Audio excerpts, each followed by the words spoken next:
Good morning, everyone. Come on, we have a little more energy than that. Good morning, everyone. Here we go. I can't tell you how honored I am to be here with you all today. This is a very special moment for me. I mean, just hearing these stories, being surrounded by these people, being surrounded by this community and love is very special. You know, I haven't really shared this publicly, but I'm a proud graduate of Stoneman Douglas High School, class of 1999. You know, when I saw on the news a few weeks back that my alma mater was being called the site of the world's deadliest school massacre, you all cannot imagine how my heart broke. In one moment, 14 students and 3 staff members were viciously murdered by senseless gun violence. One of those staff members was a friend of mine. His name was Aaron Feist.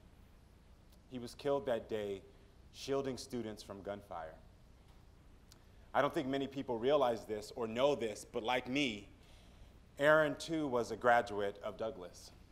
He was my classmate.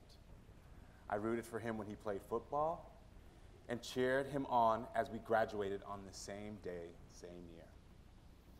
I actually remember the moment I learned that Aaron had returned to Douglas to teach. He returned because he wanted to give back to the students what he and I had received from our teachers, which was unconditional love, a relentless encouragement to be fearless in your passions, and a clear guidance on how to achieve your dreams. You know, as I think about the students who survived this tragic shooting and how they're showing up right now in the midst of their pain, I gotta be honest, I can't help but smile a little. Because I do see Aaron in them. I also see my teachers, and I see my teachers' teachers, and I see a long legacy of people that have passed down lessons rooted in strength and resiliency. You know, these students who survived, these brave souls, are proudly carrying on this legacy by channeling their pain into deliberate action. Action that is grounded in love, passion, and clear focus for what it takes to achieve a better tomorrow. People are waking up right now, realizing that thousands upon thousands of people are gathering all over this great nation today because our kids are teaching us how to finally declare enough is enough and demand legislative change.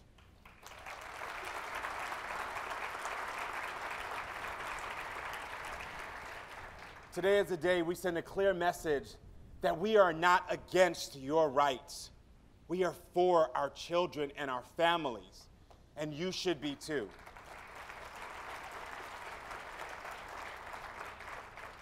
Today is the day we follow the lead of these fearless students who survived and chant their words, never again. If you believe that we have a right to demand that legislative action be taken to prevent similar shootings, I want to hear everyone in this room right now say never again. Never again.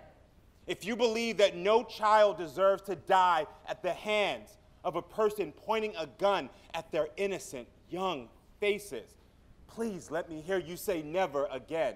Never again.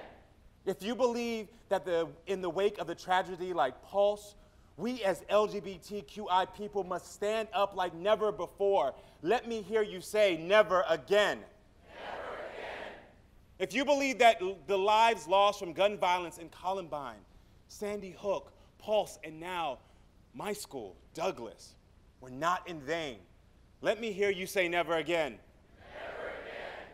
If you believe that together we will send a clear message to Washington and the world that gun violence will not define our great nation, let me hear you say never again. Never again. Never again, friends. Never again will we stand by and watch our kids die. I can promise you that as a father, as an alum of Douglas. Never again will we allow it to be us versus them when our families are at stake.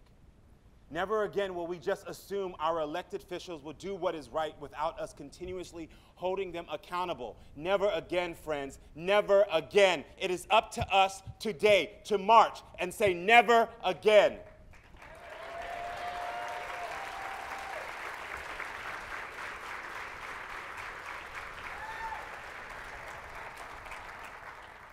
Now, in a little bit, we have an opportunity to all get up together and get down this street and to march. And I'm hoping that every single one of you will show up. I'm hoping that each of you will call your friends, will call your family members, will call people that you have been scared to reach out to and say just exactly what we just said. Never again, this can't happen. Today is so important. This moment is so important. We are at a crossroads in our country's history, and what we do today and what these brave students are doing by leading us is going to show what happens tomorrow. So, I look forward to marching with all of you later today and to seeing comprehensive gun legislative change finally happen, and for us to never have to say, never again.